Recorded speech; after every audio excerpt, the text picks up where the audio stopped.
Previously on Up at Noon. Hey, Up at Noon. This is Mike Drucker. I don't know if you remember me. I used to work on the show. Congratulations on your 100th episode. I miss everybody at IGN. Rich George, Audrey Drake, Ryan Clements, Jack DeVries. I miss everybody that made IGN what it is. What's up, everybody? Welcome to Up at Noon. Yes, I know it's already different. You came here to see Dead Rising 3, but he's going to be quiet for a second. This is our 100th episode of Up at Noon. So rather... Oh, thank you. These are the people that make it happen. Literally, Brian is right there. But... No, it's our 100th episode, so we're doing things a little bit different. So we're going to take... We all know you're here probably just to see the Dead Rising 3 information. We're going to do that right away, right at the top here. And then afterwards, a little retrospective with the people who made Up at Noon in a private setting. So stay tuned for that. But first, as I live and breathe, Josh, Well, hello, are you? hi. Dead Rising 3. Yes. What is Frank West up to this time? Frank West? What's he doing? He's laying low. A little bit of retirement going on. Retirement. Yeah, he's new character. Yes, New absolutely. console. Yes. First off, congratulations. Thank you. You are the first Xbox One developer who's ever agreed to be on this show. What? I think my PlayStation bias precedes me in some circles. But I'm glad you're here to talk about this Dead Rising 3. Yeah. First and foremost, is it going to suck? This is the game that I pre-ordered my Xbox One for. Really? You are my day one game. Then it was going to be Peggle 2, and now I hear Peggle 2 is delayed. Woohoo, we beat Peggle 2. Yeah, you do beat Peggle stuff. And then good. I think you'll be pleasantly surprised. Okay. Yes. We tried to hit a wider gamut this time with going for that darker tone. Yeah. But absolutely, the amount of ridiculousness in there goes way further. And even when the two come together, it's even more absurd. So it seems even more crazy than it ever has been. So I have to imagine it's hard to make a Dead Rising game in general. You've had some practice at it. A bit of practice. With the Dead Rising 2s and Yes. whatnots and the so-ons. But to make a Dead Rising game on a new console, at any point where you're just like, where can I buy a gun? Shoot myself. It seems like it would be terrible, working on a... Fetal position at night, home crying. We first started off with not knowing anything other than just head towards next gen. Yeah. And that was the hardest part, is just kind of guessing what that target was going to be. Then we started working with Microsoft and then started getting closer to honing in on what the console was going to be. And it was an incredible potato sack race.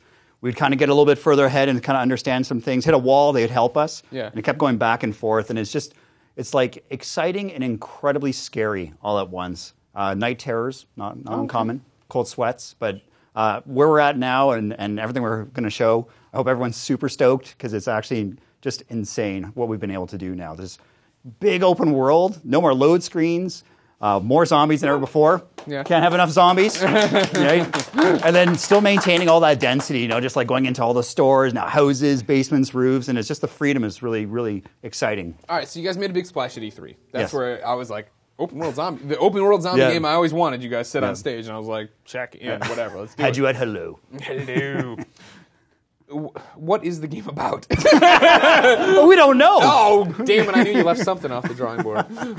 Game's about survival. Mm-hmm. The story kind of takes place with this city of Los Perdidos. It's just like a fictional city that we sort of took a SoCal approach and sort of inspired. We thought it'd be a cool location to sort of explore with the zombie outbreak. You play as Nick Ramos, new to the series. And we wanted to develop a story that, if you're a hardcore fan of the series, we actually answer and tie back connective tissue all the way through from Dead Rising 1. Mm-hmm. If you don't know anything about Dead Rising, I think you'll get it. Big open world, filled with zombies, how do I survive? And that ties right through to the gameplay, right? How to be creative in your survival. What kind of weapons you want to use, there's tons. Yeah. What kind of weapons you want to just make, and you can make them on the fly now. You don't have to go to a workbench. And then how do you want to dress up? You want to play it straight, look cool? You want to look ridiculous, you can do that, and you can photobomb the game essentially, right? Because you appear in all the cinematics, wearing all so you can ruin the experience. The most oh my god, can't believe this person died. And you're wearing a big Servbot mask, and some G-string and some I guess in the game, not me at home. Oh so well, I'd be wearing the G-string no matter what. Yeah, of course. There we go. It's good. Yeah. Up at noon. I tell you what. So. I guess, how do you take it to the next gen? Even what you just described in a way sounds like Dead Risings that have come before, right? Yeah. The goofy humor, the weapons, you obviously improved that a bit. But for you, what makes this the next gen Dead Rising? I think for us it was all the barriers are off. There was obviously technical barriers where we just couldn't actually do this game. This is the game we've always wanted to make, and we kind of hit a wall on last gen. We just simply could not make this game. I think it's just the sheer amount of variety that's in this experience now, where the game completely shifts its face and how it plays for play styles. We can go deeper and more complex on AI this time. Like the zombies are able to hear and see, so there's more satisfaction in that gameplay. We can go deeper and more detailed on animations and how you move, and go deeper, and just the sheer amount of content we can put into like all the weapons and how third-person shooting feels better, and it feels more balanced with the melee. Just the amount of richness that we can actually put in this experience now, and then coupled with like smart glass, like essentially having your cell phone sitting there and this dude's calling you, and you actually hear his voice coming out of it, and it's actually kind of fun because I loved that as a kid. Call my brother on our fake phones and hear each other's voice, and then all that. A weird kid. Yeah, well, we never had any eye contact. We just said, okay, Post-it notes only. That's how we communicated. But eventually, we called each other, and having all that come together it just feels like this living, breathing world now. It just feels like there's so much going on, and it feels a lot deeper of experience this time. And that's why we went with splitting the modes. Like time was a big debate with the team of what to do with that. So we split the diff. Essentially, you have a nightmare mode, which is a celebration of the Dead Rising series. It just goes right back down to hardcore rule sets. Only saving washrooms or porta potties, and you're pressured by time. And then the main story mode, which they both use the same story, but this one you can really take your time, free to explore. So I can go save everybody. Yes, it auto saves. Checkpoints. Big fans of that. It's got 2 fans in the room. But you can move your character leveling between those 2 modes and sort of hop between them. But oh, really? Yeah. So how does that work then? If I can do one mode, I can take as much time as I want, and I hop over to nightmare mode. Yeah. All the things I was letting immediately expire, or they start jumping around. The story paths stay like in their current state, but your player stats, right? So like your what loot you have, what you've unlocked, your player level, all your attributes can shift between them. Co-op's back? Absolutely. Yeah, we went further this time. We love co-op. Actually, I think the game's ridiculously fun when we're actually just hosing around together and just sandboxing and messing around, which I hope you guys get a chance to see. They're seeing it right now. Absolutely. There it is. Yeah, look at it. But we want to go further with, first up, you're not just a clone of the main character. You are your own character. You play Dick. Like a penis. You play it. No. That was a joke that went on for years. I have little dick hats at the office too, but no, that is serious. I am not joking. That's cool. And we want to have your own character, and then as well as not just be like an experienced farmer. So when you play story together, I save my story progress. So when I play offline, whatever we completed is now unlocked for me. I can choose to replay it or skip ahead of it. Okay. So it feels like a much richer experience now. And then these vehicles are a big part of the game. Bigger world driving around. Then you can create these combo vehicles, right? Just kind of right there anywhere in the streets. Just put 2 together and chop them together, and then play co-op in those. And then hop into like let's say the back of that roller hog we showed you, and you can kind of throw off some like dynamite off the back as your buddies like mowing down zombies and shooting fire. We couldn't fit in shooting bees and fire. We just got fire. Well, the bees won't hurt the zombies. Yeah. You can't sting their brains. It's not, No, that would just be foolish. Yeah, that would be silly. So then when you're talking to someone like my mother or me about and trying to explain what Dead Rising 3 Talked to her last weekend. You didn't have to say that. You didn't have to make it crude. How do you describe the game? Real good.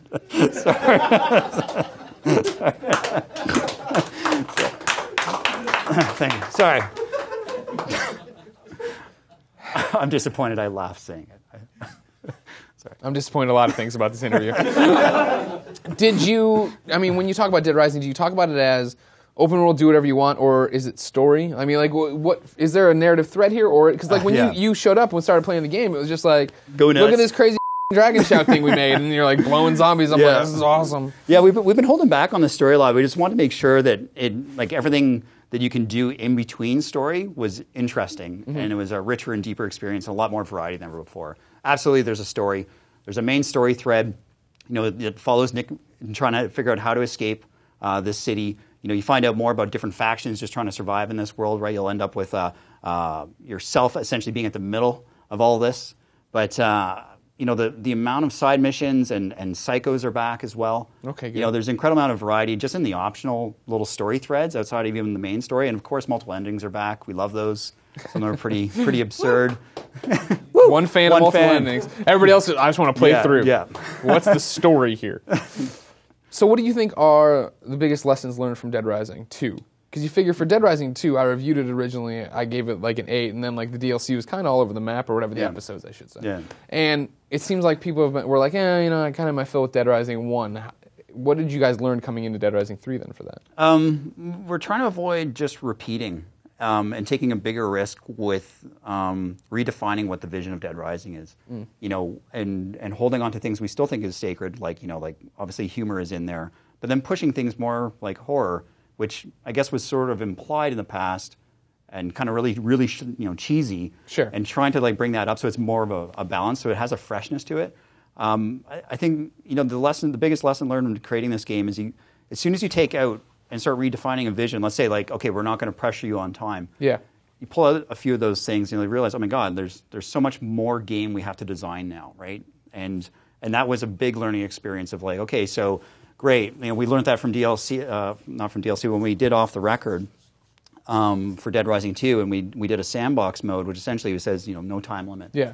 At that point, it's like the game's it doesn't go anywhere, right? All those things that you only could get pushed by, you couldn't spend enough time with. The things that were motivating you to keep moving through the story. So please don't kick my table. Yeah.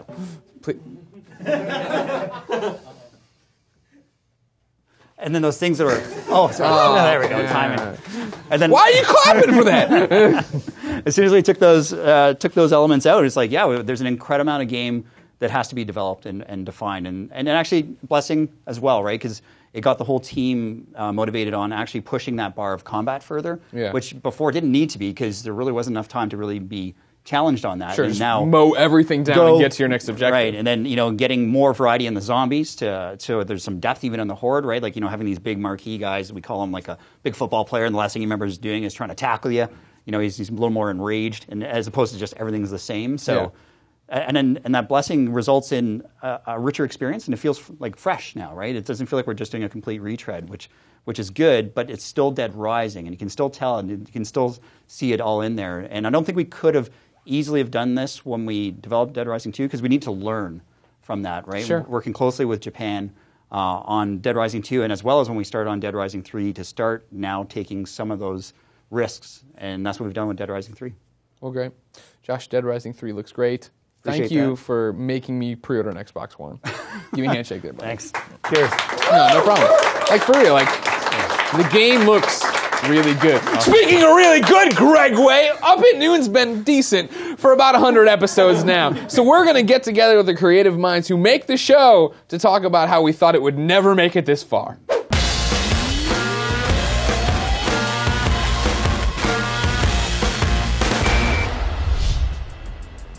Oh, hello, I didn't see you there. Happy 100th episode Up at Noon. I'm Mike Drucker. You remember me? You don't? All right, bye. As I live and breathe, Brian Altano, head writer on Up at Noon. Oh, Hey, how you doing? Hi, how are you? Want to say Brap Brap? Brap Brap. There you go. And Nick Scarpino, executive producer on Up at Noon. Hello, Brap Brap. From day one, these have been the minds bringing you this show. Yeah. That's hard to believe.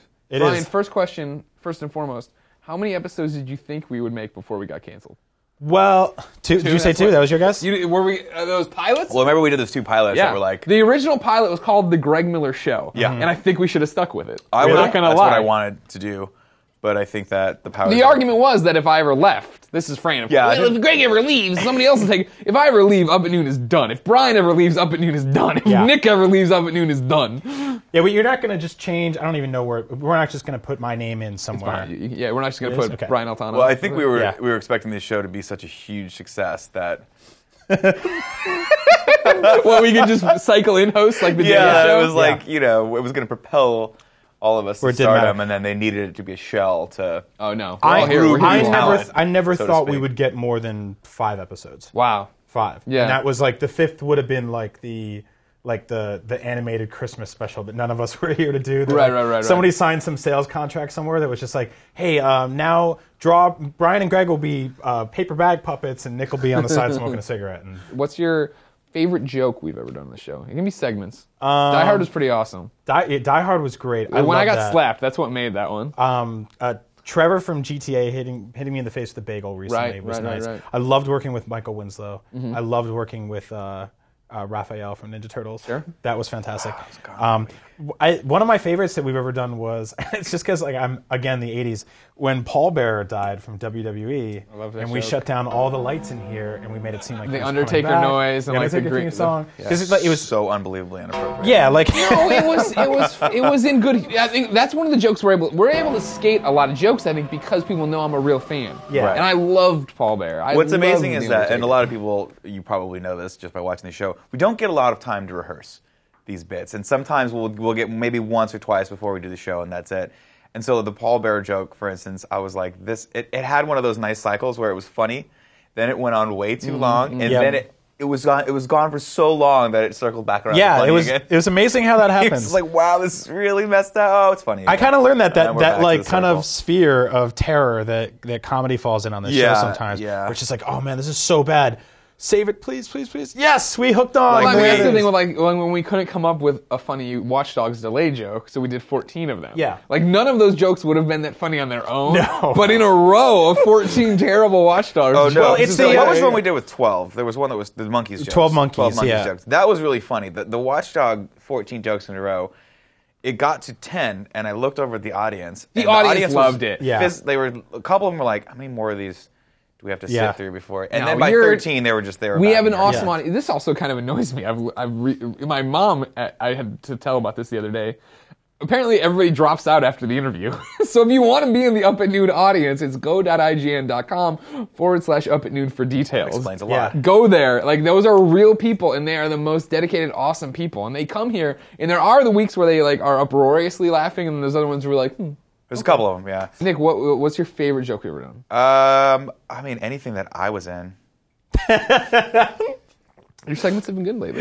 Yeah. No, I like the Die Hard bit. I like the Die Hard bit because it was one of the first instances where I realized that we had fans that would stick through us, even being slapped on camera. Yeah. Because he's come back. Yeah. Yeah. Like He's a good kid. Yeah, they've all come back Yeah. over and over again. Yeah, I like that joke. I like that joke a lot. I like anything we do.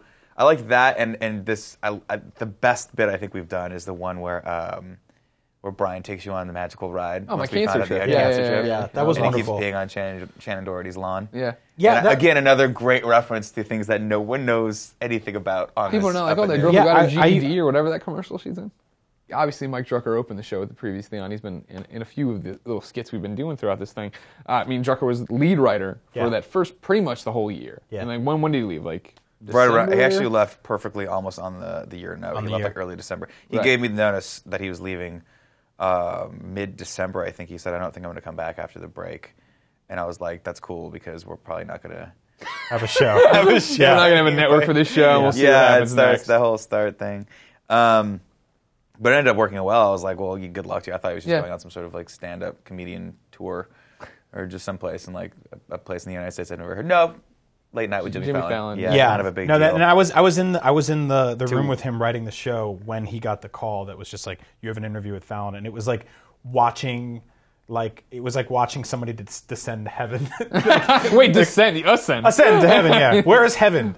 Where It's not the one. we're It's both not the one down we're all there. going to be in when we die. Well, I guess if you're upside down, whatever, the joke comes back around. But it's like we were both kind of sitting there, and one of us was just like, and flew off, and I was like, I gotta write this show for Greg. Well, what was fascinating about it was, for me, and you and I have talked about this before too, that like Drucker was awesome, and I loved having Drucker here, and like Drucker obviously made Up at Noon what it was, or is, I should say.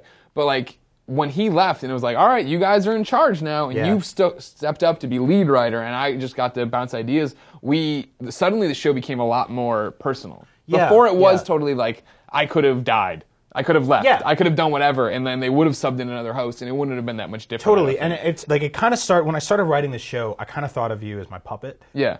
Like, I don't know if that's weird to say. No. But it was sort of just like, I know your voice, and I'm It's a little I weird have to my say. Well, no, I mean, I know I what have you're my saying. hand inside you. In your butthole. Oh, hello, I'm Greg Miller. So, like, that would be... You like will- you only an adopt- arm- You're you so tall. That would be an arm in You my merely leg. adopted the chicken wings. I was born into them. Nikki, who's been your favorite guest we've had on the show? I liked Drew Goddard, actually. Wow, Yeah, okay. it Yeah. was Dark really, horse. really... Yeah, it was... Cabin in the Woods guy. Cabin in the Woods. It was one of the first times, for the longest time, every time we write jokes, and it's no secret, like, I love movies. Movies are kind of my thing, so every time we do a writer's room or any of the table, I am always the person checking on the movie news and trying to make jokes out of that. And so to be able to get a chance to meet him and have him on the show really was a huge perk for me of being able to work with everyone. And also it was awesome that his movie was awesome. Yeah, so it worked out well too. I love that interview too because he came and he was just like, yeah, I got this movie coming out. And we're all totally intrigued. And Greg was like, tell us about it. And he was like, can't.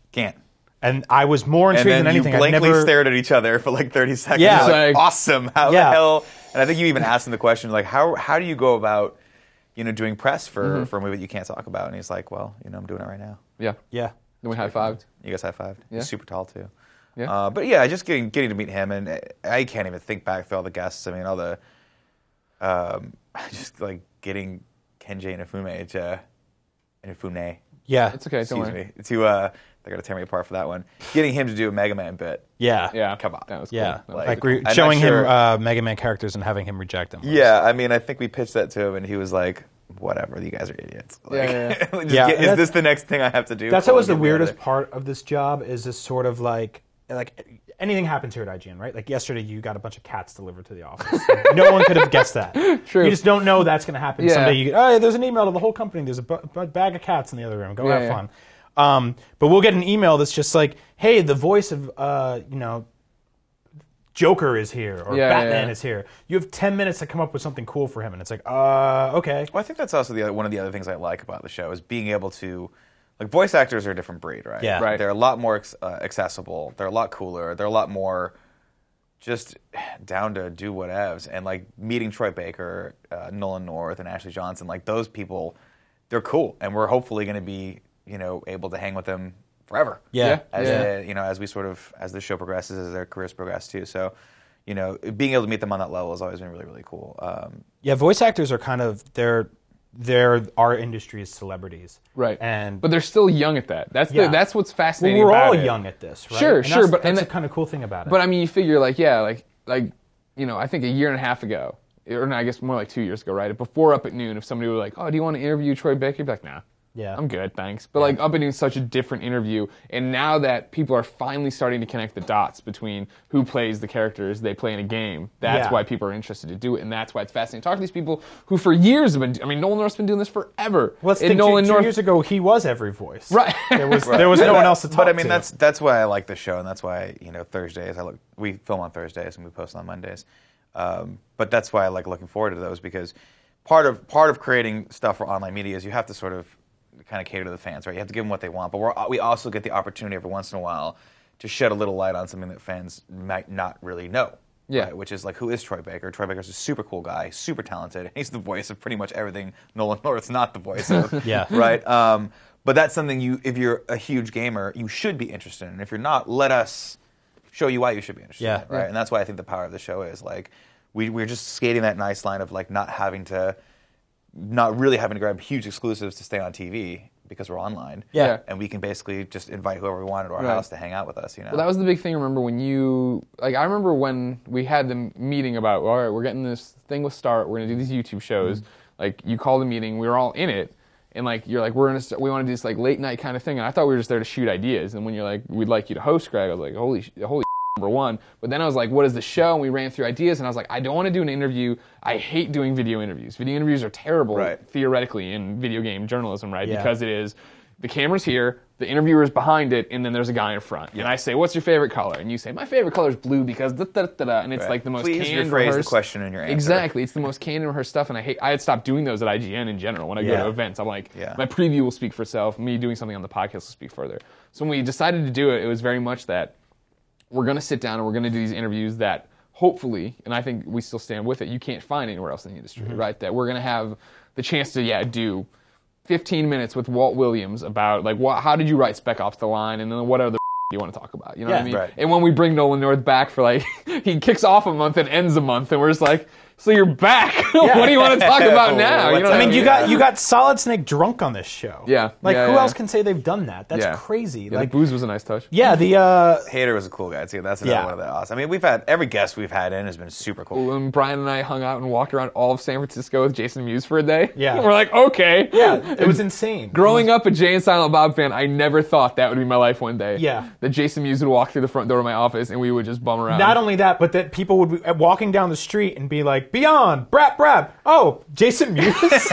Like, that, I mean, that blew my mind. That's one of the, that was a great story because it was Beyond 300 weekend. Yeah. So like San Francisco was inundated with Beyond fans, and then they were coming to that episode of Up at Noon. And so Brian and I took Jason to go get a coffee, and we were walking down the street, and like 3 separate groups of people stopped us, and all of, like, I think only one of them actually recognized Jason. The rest were just blown away to see me and Brian, and then we blew by, and Jason's like, so you guys are kind of like celebrities. You're a big deal. And I'm like, well, we stacked the deck a bit here. Yeah. Like, That's when there are tiers This of isn't big the normal deals. walk We're to lunch. We're not usually getting stopped every corner, but Oh, that's a good like first date trick though, right? Oh, yeah. Like just pad a whole city with your fans Sure. artificially, and then be like, I'm bigger than I actually am. there was the other day we were in the writer's room, and Nick made a joke of like, we were all mad about bagels or something stupid, but Nick was like, if it wasn't for Up at Noon, you guys would have left by now, right? It was literally like for the first time I said ever. that? What a dick thing to say. I had changed. Sounds like me. It was for the first time I changed it all back, and if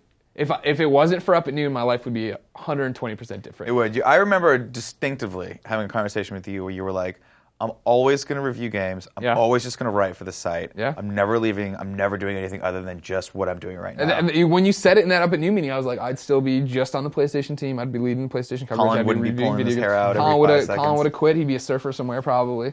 But like, I wouldn't have. Yeah, like you trace it back, right? Like I wouldn't be nearly as interested in online video. I wouldn't have a personal YouTube channel. I would have never gone to LA to be on Aisha Tyler's podcast. Like little stuff like that, or like an appearance on Epic Mealtime, or like obviously Up at Noon changed my life in a million ways. But I mean, like there was, for years and years, we've been doing it for 2 years now, we'll say, give or take, right? So that I was like, that'd be 5 years, I'm bad at math, into the industry, right? And I would go to events and review and preview events all these times, and you'd be with people, and you'd be next to Jeff Gersman, or you'd be with somebody else, and people you knew, but you didn't know. Right. And it wasn't like one of those things, it was like, we're all these shy nerds, we don't walk around and talk to each other. And like, as soon as we started Up at Noon, I'd go to events, and people would go out of their way to come tell me, love the show, love what you're doing. People I'd been around for years would now come to talk to me about it, you know what I mean? And then moving outside of our industry, like our peers looking up, or not looking up, but like saying we're doing a good job validating what we're doing, right? You talk about fans and people out there, like people knew me from Podcast Beyond, people knew me from reviews and stuff, but when I started putting my face in front of a camera every week, regardless of it, that's what I get stopped for now. You know what I mean? Like I always tell the story of, I'd gotten sick just as Up at Noon started to get really big, right? We'd done 6 months of it. We'd finally established what we were. So I couldn't go to PAX, and I couldn't go to this, and I couldn't go to that. And so all of a sudden, I didn't know what was happening. And then I noticed I was getting stopped more before I got sick at like events like San Diego Comic-Con or whatever. And then took like that half year off, and I came back, and at E3, all I did at E3 this year was host live shows and stuff. Me and Damon traded off interviewing and stuff. And I had this one 45-minute break, and I'm like, I'm gonna go get some food at that terrible food court. And our booth is like right on one side, the food court's on the other, and then there's like the dividing front door of E3. And 45 minutes later, I had just made it through the front door of E3, and I could see the food court, but all of a sudden there was a line of people to take photos and talk to me and to get autographs and stuff. And like, oh, that's awesome. That little stuff happened with Podcast Beyond when I'd say, hey, we're doing a meet and greet, blah, blah, blah. But like, this was like independent of anything else, like stop. And yesterday I went to buy Killzone at GameStop, and like, sure enough, that place ground to a halt for people to come over and be like, love Up at Noon, and yada, yada, yada. And then like on my YouTube, my personal YouTube channel, I put up dumb videos of me talking to Colin. And one of the comments on it, like this one blows my mind, it's just, one of the comments is, it's so weird to see him not in fancy dress. And it's like, you mean when you're just wow, a random Mizzou basketball? See, that's a full circle. But that's what it was, right? And you remember when we started the show, the joke was that I would wear a suit. I would wear that dumb gray blazer I still miss I had. that ugly ass. I mean, actually, it was pretty cool. Ugly. It was still in good. the rafters. You can see it if you look close enough. I miss that suit. I like that look on you. I still like that. It looked like you borrowed it from the Penguin. But that was the joke, is that Greg Miller, the schlub you've seen around IGN forever, is going to wear a suit. Yeah, I thought like it was going to be like hosted by Angus. Yeah. Don't open if you're Superman. Yeah, exactly. I mean, we got an all-company email once to not wear shorts on camera because you wore shorts. Because Hillary and I wore shorts. This is the bar. This is the bar you set before this show. It's terrible. And all of a sudden it was like, man, they were like, that guy's got to wear a suit forever. Cargo shorts too. They weren't even like. Well, I'm not going to wear jean shorts. I found out those were bad. No, I think Hillary. I think one of you guys was wearing jorts, and it was just. No, none of us were wearing jorts. Just for anyone who is getting into online media or want to film anything, don't wear let jorts. people wear shorts with a wide shot like this. You will see more than you need to see of any human being. Yep, you see everything. And also, we're in San Francisco, where the sun never hits any part of our skin. That's a much worse part of all. Hideously white. It's white legs and old balls. Altano glows in the dark. Yeah. You can just turn the studio lights off, and you'll just see his naked body floating around like sucking the nutrients. It's like a moth. Well, I think we've done enough damage. I think we've done enough to take out every brick of the 100 episodes we've done. Thank you guys, as always. Thank you. For all your work here. It's been a pleasure. It's been the best 2 years at IGN I've ever had. Let's do 100 more. I agree with that 100%. Ladies and gentlemen, thank you, of course, for all your support. Thank you, Nick. Thank you, Brian. Thank you, Alexis, for everything she does. Thank you, Sean. Thank you, Alex. Thank you, Mike Pereira. All these people who, there's so many people. Well, Mike P, you've seen. He was, of course, the guy who stood up as the Legend of Zelda once in the audience shot. Thank you, Greg Atlas. Thank you, all the audience members who come. Sebastian, I don't want to start naming people because I'll forget him. But thank you to everybody who supports this weekend. What? Swavlov Blog, of course. How can we forget? He hates it so much that I say his name like that.